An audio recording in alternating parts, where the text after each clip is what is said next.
and welcome to the Men's Therapy Directory podcast. I'm your host, Michael Seeley, and today my guest is Courtland McPherson. He's a licensed clinical social worker specializing in psychodynamic psychotherapy.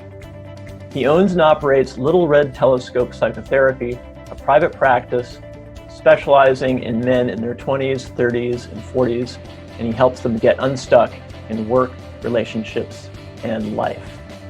Courtland McPherson, welcome to the podcast. Great to see you today. Hi, how you doing today?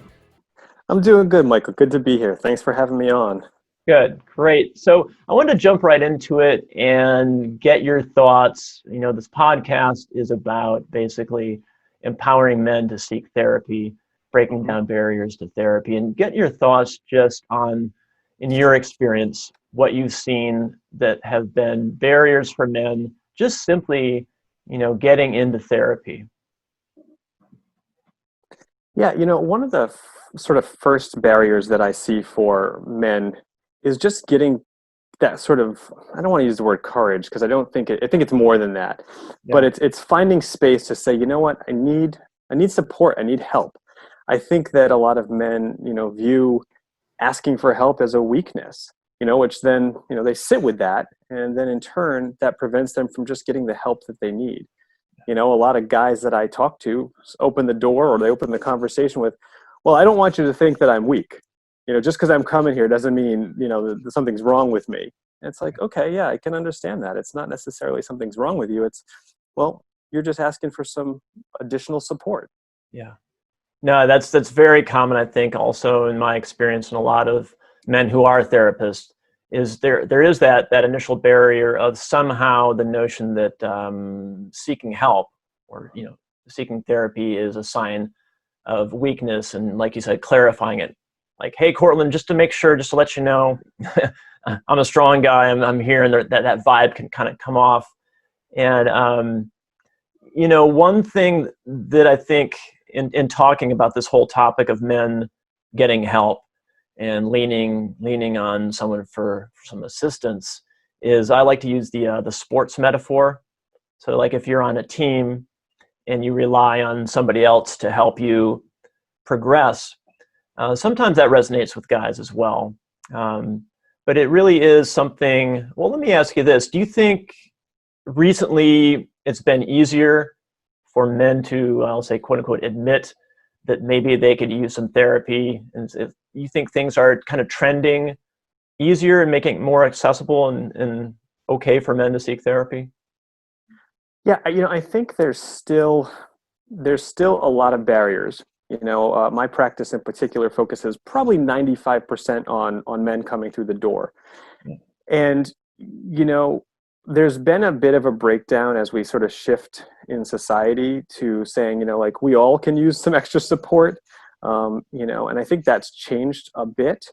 It's still a challenge to get men through the door, and I think that framing things in a way for them, like, using the sports metaphor, I tend to say to guys, hey man, like, I hear you, there's a little bit of a struggle here. Let's think of it like we're going to the gym. You work out your body, let's work out your mind, which sometimes can be really helpful. Yeah. I also think that, as society has shifted, we're seeing a lot of younger men who recognize, okay, you know what, I can seek help. It's not that big of a deal to ask, and I think that that's some of the changes. Like when I'm working with men, say in their 50s to 60s, it's a little different in terms of them seeking the help. When I'm talking to guys in their 20s and 30s, well, they understand a little bit more about what therapy is, and they're more willing to sort of engage in that process. Yeah. Yeah, I tend to agree with your experience there of different age groups and different expectations, different sort of traditional maybe barriers or to getting to therapy. So Courtland, I also wanted to ask you more specifically about Little Red Telescope, which is a great name, by the way. I'm wondering how you came about getting that name for your therapy practice. Mm-hmm. Yeah, Little Red Telescope, when I was deciding to name my practice a few years back, You know, everybody always sort of names their practice like their name. So it would be like, in this case, you know, Courtland McPherson, LCSW, you know, psychotherapy or something. I thought of two things. The first was, well, if I ever wanted to scale up, because, you know, as, you know, modern therapists, I think we're entrepreneurs as well. So if I was going to scale up, I should have another type of name. And then I also thought to myself, well, what will resonate maybe with people? And so I went back to my own childhood. So for me, I was a kid who grew up in poverty. I was a lot of food insecurity. Electricity was off a lot. But I had this little red telescope that sort of followed me through my childhood. And that little red telescope really helped me sort of see the sky and the stars. And, you know, I always was playing with this thing.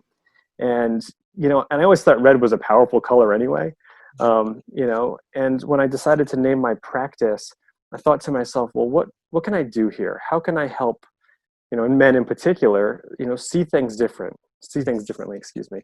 Yeah. You know, because our lives are not just, you know, sort of this one linear pathway. We need to expand that a little bit. And I thought to myself, you know, this is what a telescope does. It helps us sort of see the world from a bigger framework. You know, we get to see the stars, we get to dream a little bit.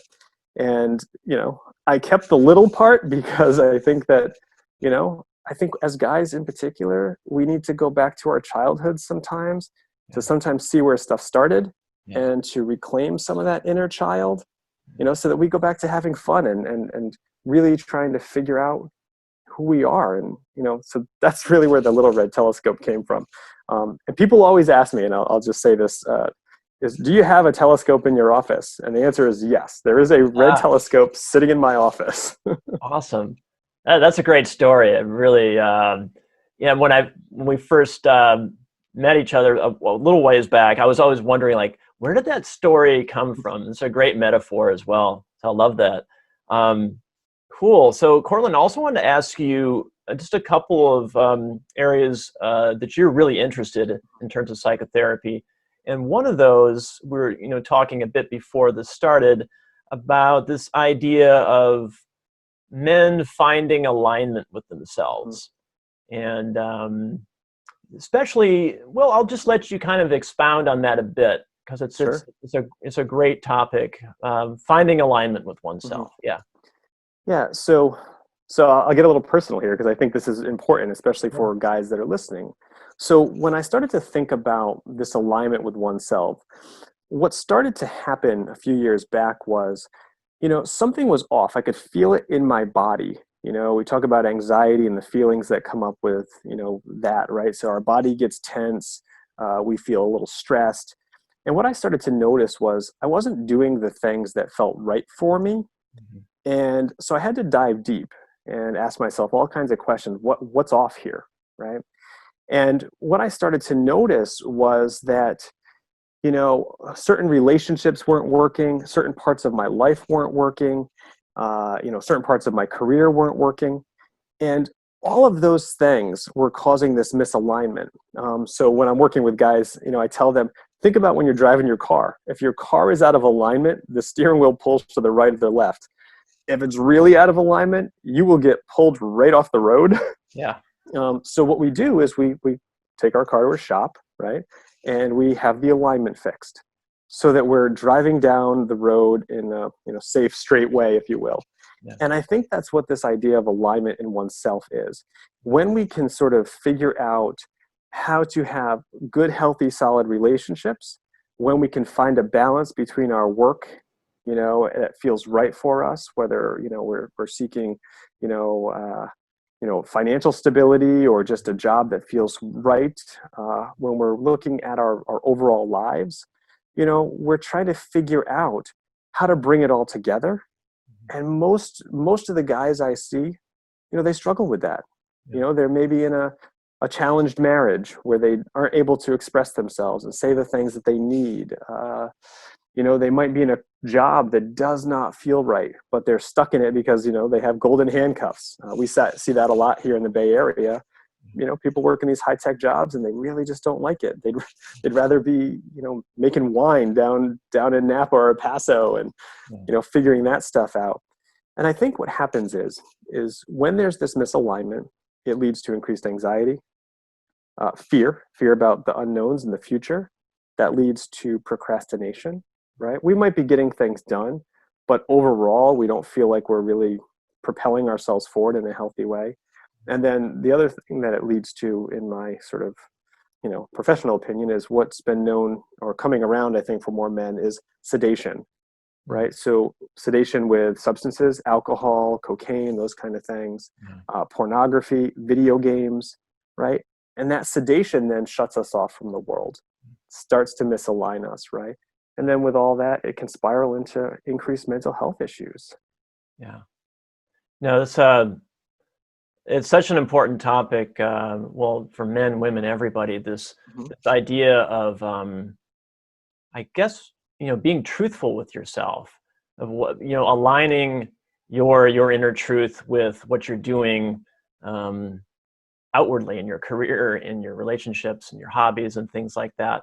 And when you were talking about this, it made me think about, okay, let's say that you have a client who is getting toward this inner truth, and maybe they have a job that they're not happy with, and let's say that they maybe are married and have some kids, and can't maybe go make wine or something like that, right? Yeah. Ideally, sure. And is there a way, say, in working with men in creating more alignment in their lives, of what's more of their inner truth, in being a little pragmatic as well, and saying, okay, I have this particular situation. I can't necessarily get out of my job right now, or I can't do this thing I want right now. How do you work with men in sort of moving or steering more toward alignment, even if they can't really, do it right now? I think it's a twofold approach. The first is we get and distill down into the feelings. Why do you feel like you can't do this right now? So then we're going to ask some questions. Well, I'm married with 2 kids. I have a house. We live in the Bay Area. It's expensive. So we start to distill down again. What's behind that? Well, I'm afraid that if I get out of this job, then I won't be able to do the thing that I want. I won't be able to provide for my family. Okay. So we start to sort of outline what that fear looks like. And then from that stuff, we can then move towards that sort of goal setting, piece, which is, well, how do you get there? Right? So this is sort of the pragmatic piece, right? Of, if I'm going to get here, I might have to work my butt off for the next 5 years, to get to that income structure that allows me to then follow this goal. Yeah. And then the other question I ask is, I hear you, right? Or I say, I hear you. Why can't you do it? Right? Because we spend a lot of time, I think, in life doing things that we really don't want to do.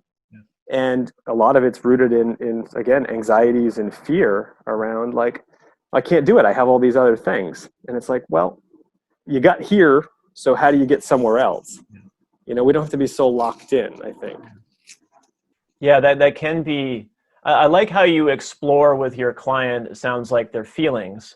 So there can be this tendency I would say for men especially, to just fix something, right? Let me just be pragmatic and let me fix this. But what I like about what you're saying in the therapeutic process of asking these feelings questions, like, what is this? I say the idea of switching a career. What does that bring up for you? Okay, well, yeah, maybe fear, anxiety, and just being curious about those feelings, because I think that if you, maybe with the best intentions, a therapist could try to move a client toward greater truth and alignment, without exploring maybe some of the fears and doubts and barriers that might backfire, say, even if they, fix things, right? Yeah. And ultimately it's the client's choice of what they do. Right. And I think that's the other part of this, right? Is alignment is also about recognizing the choices that we have, right? A lot of times, people will say, I can't do anything about it. Well, that's actually a choice. And I recognize there's cultural factors, there's financial factors, there's, all kinds of different things that tie into that. But if we recognize, like, hey, wait a second, yeah, I can't quit this job right now because there's financial implications that come with me quitting. I have to take care of my family. we have to also learn that that is a choice that we're making. Yeah. And I think, we're talking about alignment with oneself, right? So the recognition of when we know that that's our choice, okay, I'm going to stay with this because I have these obligations to my family. Right. We own it, right? It's the same when we acknowledge and own our feelings. We then don't have to have them just sit in the recesses of our mind, causing more stress and anxiety. It's like, okay, no, I'm fine. I made this decision. I did this. Yeah. Again, that brings some stuff back to our own space of control.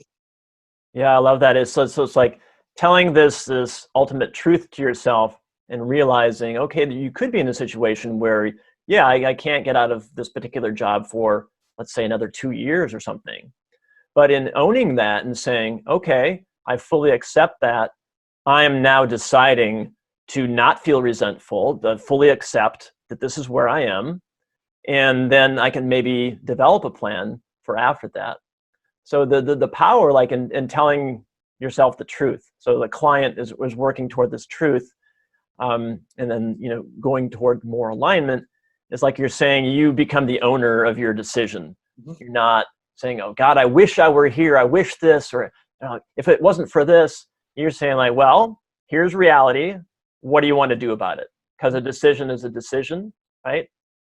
I love that. It sounds like a very empowering way for a client to just take ownership, Yeah, it always reminds me of when somebody says, "Oh, I wish I could have been there." Like if you invite them to like an event or a party or something. Yeah. And it's like, well, if you wanted to be here, you could have been here. Right. But you're wishing. When in Right. actuality, the truth of the matter is, you could just say, "I can't do that. I can't come." Right. And again, that's sort of a simple example, but Yeah. but the reality of that is being able to say, "Yeah, I just can't do that right now." Yeah. And then we own that, and then we don't have to have like another storyline in the background. Oh, I wish I could have been there, but and then we have to hold on to that, which complicates it. Whereas I couldn't make it because I had this to do. I can't quit this job because I have 2 kids and a mortgage. I recognize I'm unhappy in my relationship, but I can't change my partner's feelings. What I can do is I can work on myself and show them that I care about them and see what happens. Yeah. And we can own those pieces. Yeah. It gets me thinking like the truth is really not that scary, but sometimes we avoid it, right? Yeah. I don't want to offend somebody by not going to their party. I'm going to make up an excuse to make them feel better. And then there's this tension. You're not really aligned with the truth. But if you think about it, I can't make it to your party. I got something else. No big deal, right? And that's more, an innocuous example. But like you were talking about life stuff, even then, when you drill deep on the truth, it can be really empowering. And you realize, it's not that scary to talk about these difficult things. So. Yeah. Well, and I also think it leads us down in a different direction, right? Yeah. We're not having to hold on to storylines. We're recognizing the other person's feelings, say on the other side, while also not taking that on too much. Yeah. Right? Because we don't have, this goes back to sort of what we can control and what we can't control. I can be sensitive to my partner's feelings or whatever's there, but I can't actually control that. What I can do is I can speak a truth, and allow them to then respond to it. And when we have that sort of interaction, I think life again sort of is different for us. Yeah. No, that's very well put. Great. So Courtland, I wanted to shift gears a little bit because we had talked a little bit briefly about an interest that you have, which I find really fascinating. And it's, I guess you would call it modern Stoicism. Sure. And we're both fans of Marcus Aurelius. And I wonder if you could expand a little bit, just for a minute or so, on this notion of modern Stoicism, maybe why you're interested in it. Yeah, I love history, and I think that everything that happens in and this is a personal bias. I recognize this. Okay. Everything that happens sort of in the world around us there's history here, right? We can sort of go back and say, well, we've been here before. You and I are talking right now in a time of a global pandemic. We've been here before. It doesn't make it easier. It's just we've been here. We were here in with the Spanish flu. We had the bubonic plague. Like way back when. We've seen societies crumble, like the Roman Empire, when their democracy sort of fell. These things happen. So there's a history to all of the stuff that we are seeing. So Stoicism basically is taking these ideas from, Marcus Aurelius, Seneca, these philosophers, and we're translating that into ideas of how do we actually operate in the modern world. So, for instance, one of the Stoic principles is thinking about what we do have control over. That's what we were talking about a little bit before, and what we don't have control over. I do not have control that there is a global pandemic right now. What I do have control over is that I can choose to be proactive and take care of my mind, my body, my health, that kind of stuff. I can choose to wear a mask or not wear a mask. We're seeing a lot of that right now. I can decide whether it's because I choose not to wear one because I'm afraid, or I choose to wear one because, I'm going to do my civic duty, which is a principle of Stoicism, being part of a society. So I think when we start to look at those principles, right, we start to understand that, through history, these were men, right? Most of the Stoics were men. They had fear, they had sadness. Marcus Aurelius, had lost something like 8 children. I didn't know that. Wow. Yeah, I'm pretty positive. I think he had more than that, but he had lost 8 children. And somebody asked him, he had journaled about this. Why do you weep? And he was like, I weep because I loved my children. And, we translate that today into, well, he was deeply feeling the losses, which as modern men, we tend to try to hide from that. But we're talking about a Roman emperor here, right? Who was grieving the loss of his children. That's not weak at all, but we tend to view those things as weak. So I think when we're looking at, this idea of modern Stoicism, there's so many different principles we can apply, and use them today, if that makes sense. No, that makes a lot of sense. Like you say that we can take a lot of lessons from history. Mm-hmm. There's been, every society's been through tough times, always. It's just inevitable, right? So something's going to be stressing us out as a society at some point. And what struck me about what you're talking about, Marcus Aurelius, of like openly weeping about tragedy in his own personal life, there's a lot of power, I think, in setting an example for others. So that if you're a Roman Empire or emperor, or even like a teacher or some sort of a leader, and the buzzword these days of vulnerability, like male vulnerability, right? Which I think kind of gets a bad rap in terms of like it's maybe not explained well enough. But like that sounds like a perfect example of vulnerability, and also setting an example like it's okay for a man to cry. Like, and here, check it out. It's actually, everyone has permission to do that because there's a good reason for it. And owning that and really, I think, broadens your life experience. Like it's okay to express yourself. So that's what struck me about that story is this setting an example, say for other men, other women, just everybody. Like, hey, I'm the leader, and I'm crying about my kids. Like that's amazing. Yeah, and again, other lessons, right? We're talking about, we're here on the Men's Therapy Directory podcast, right? These guys, these Stoics, if you will, had advisors. They had people they confided in, right? They talked to, different people in their sort of spheres around what they were thinking, what they were feeling. And it's what we're talking about, how do men utilize therapy, right? Therapy is just that. We're talking about what you are thinking, what you are feeling. How can you find, greater space in your life for things that feel right for you, as opposed to just sitting and holding it in.